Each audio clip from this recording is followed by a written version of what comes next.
There was one. I do want to mention one more time during my career, which I thought it was over as well. Yeah, please.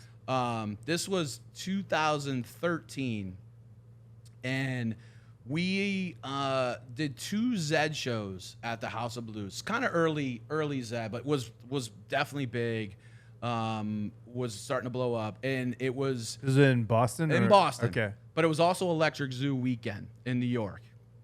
We did a show on Thursday night going into Electric Zoo weekend with Zedd, and a 18 or 19-year-old girl ended up dying at the show, overdosing. At the House of Blues? At the House of Blues. Wow. Overdosing. It was like one of the craziest things that, to get that news that at one of your shows, somebody... Yeah, one big lawsuit can ruin entire festivals. Like, look at Tomorrow World in Georgia, or wherever. But even outside of that, a life was lost at something that you put together, and it sort of hit me in a very strange way. I didn't have a lot of time to react because that weekend, 4 more people died at Electric Zoo. Oh my God. Jesus. In New York, right? And they were all sort of local to the Northeast. One was from like Rochester, New York. One was from Massachusetts, Rhode Island.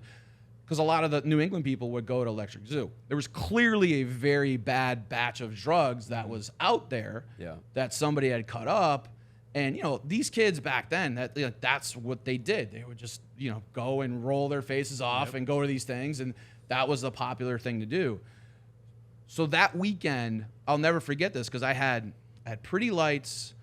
I think I had a Tiesto show. I had Above and Beyond. Our business was at a point where it was on auto. Like I could do Afrojack on a Tuesday and sell 4,000 tickets. It was that at the point where Tuesday. No. I think we did them on a Tuesday. It was because you couldn't go and see these guys like you could now, right? So we would bring them to these colleges, and I'll never forget this. The Monday after Electric Zoo, I got a call from the administration at UMass. And they were basically like, we're going to have to cancel all your shows. Oh. I was like, well, what do you mean? We're going to have to cancel all your shows. We're getting a lot of, scrutiny from parents, and we can't risk this. Because now you're talking about college kids and college shows versus it's not like EDC where you're kind of taking more of a risk. Like, oh, I'm an adult. I chose to buy this ticket. It's like, hey, come on college campus. We have this show for you guys. And then. Correct. Now imagine that happened at UMass and 4 students died from a concert, right? So they're looking at it from a liability standpoint. For 4 months, every single one of my shows in the Northeast was canceled. Damn. Oh my God. Canceled. I call it Mollygate because I don't know why I'm laughing about it, but it's it's Mollygate because in the Northeast, and then I would call I have a lot of promoter friends across the country. And I would call them and sort of explain. Even if you were like, no, we're just going to have tighter security, even pitching solutions. There was no solution at that point. Nobody wanted to take a risk. Yeah, every parent is just like, no, you're not going to that show. You're not going to it. Yeah. The liability isn't worth it. And I remember this.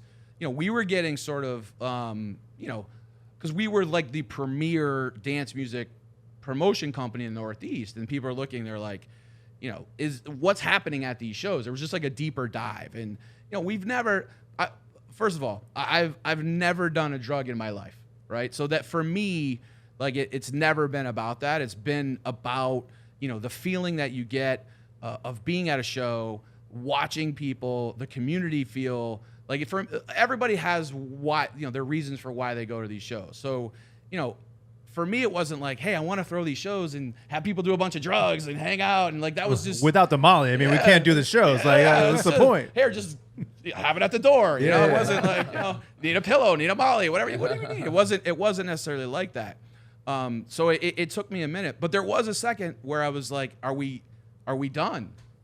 Are we never going to be able to do another show again sort of in this area because of this? And it took a while. And by the way, it was good because we started an education process, right? At our shows, we had, I can't remember the name. We had a team of 50, just like Insomniac does, of 10, 15 volunteers that would walk around. People handing out water. Handing out waters, hydrating people, checking on people, clearly marking where if you see an issue. It actually ended up being a good thing, I think, for the community because at that point, people realize, hey, we need to look out for each other, right? Like if we want this beautiful thing that everyone experiences to continue, we have to look out for each other. And we were a leader sort of in the Northeast on that, and eventually it started to come back. And I could tell you this: our expenses quadrupled because we'd have to have 4 EMTs on site and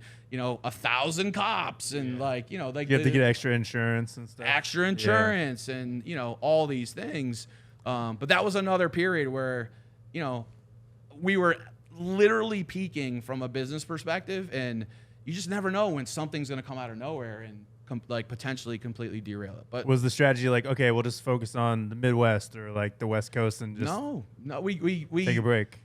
We couldn't at that point. I think it was more so because our core markets were in the Northeast. It was, how do we come back and do these and deliver the type of show that we want to in these markets? Because the trust, you had to build the trust, kind of. Correct. But that was just another. There's probably 3 or 4 periods in my career that I just thought, when I had a fake booking and it cost me $50,000. One more. Sorry, I actually have one. This is actually a really good story. Don't start a business, folks. Yeah. It's not worth it. Unless you're willing to be stressed and lose it a couple times. If you're willing to lose it all. Yeah, It's like starting a business is for people that just hate getting told what to do by a boss. And they want to set their own hours, and they want it so much that they're willing to just lose all their money a couple times. Sure. I mean, listen, there was money to be made as well, clearly during that time. But when you have a situation that's out of your control, where people are dying at shows, or you book somebody fakely, all these things that are sort of out of your control. The other one that to this day I'll still never forget this. We did the only David Guetta college tour that he's ever done. Wow. So post Tiesto, David wanted to do a similar thing. And in that time period, he had songs with Nicki Minaj, and he was that was like the Titanium era, right? I would say right after. It was a little bit before Titanium, Okay. when he was doing a lot of songs with a hip hop artist, an R&B artist, and wanted big hit radio When U.S. love records. takes over. Yeah, there you go, little Kelly Rowland. Yeah. Listen to that beautiful voice. Gorgeous. Thanks, guys. Wow. I sing sometimes. Yeah. I know. I've sultry. seen it actually. I've seen him sing. Yes. Got a Yes. voice. I love Kelly. Yeah, I love that. So we did the only David Guetta college tour, and it was the most expensive thing you could ever possibly imagine.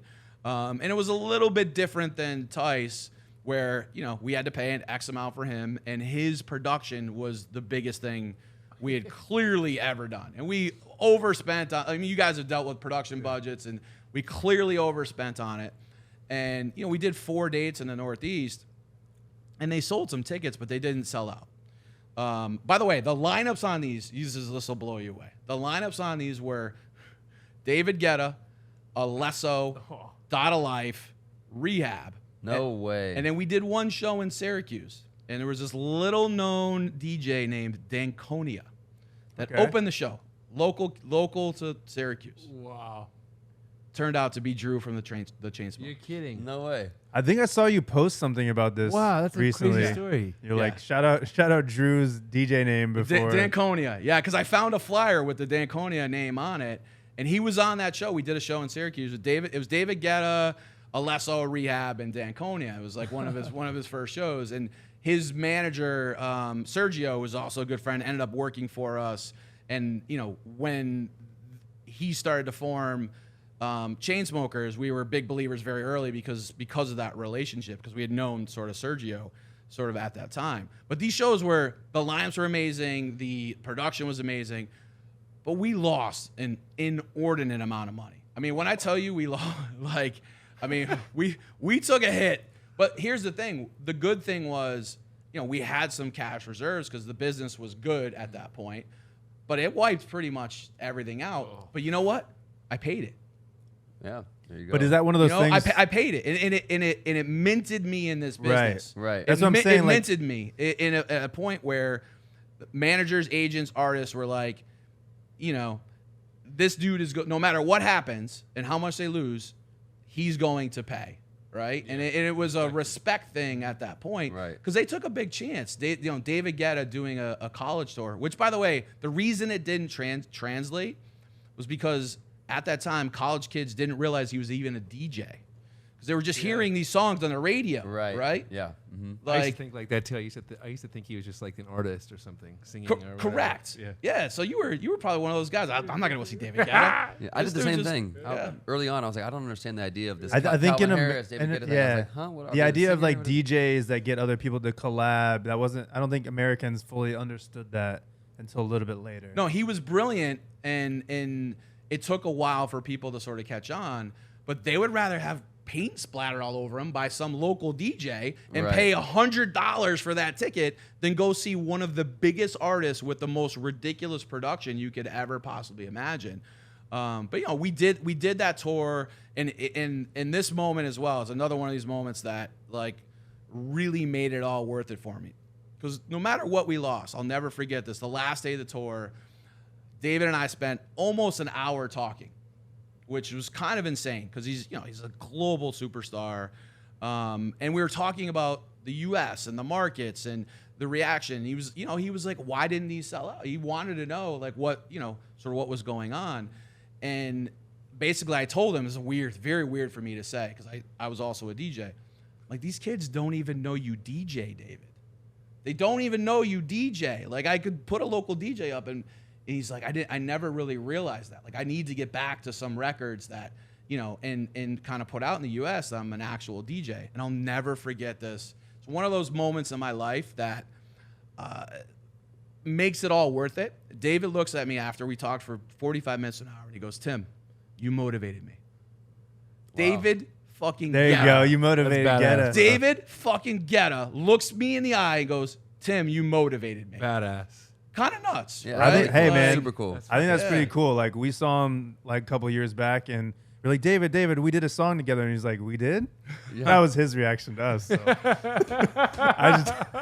just take that as a compliment, Oh, he'll probably not remember any of this, by the way. But, Like, yeah. I don't know. I don't remember you, Tim. Who? Tim? What? I did these Tim shows. Bonito? Yeah, I don't remember this at all. But yeah, that was another one of those moments. If you like that clip and want to see another one, click here.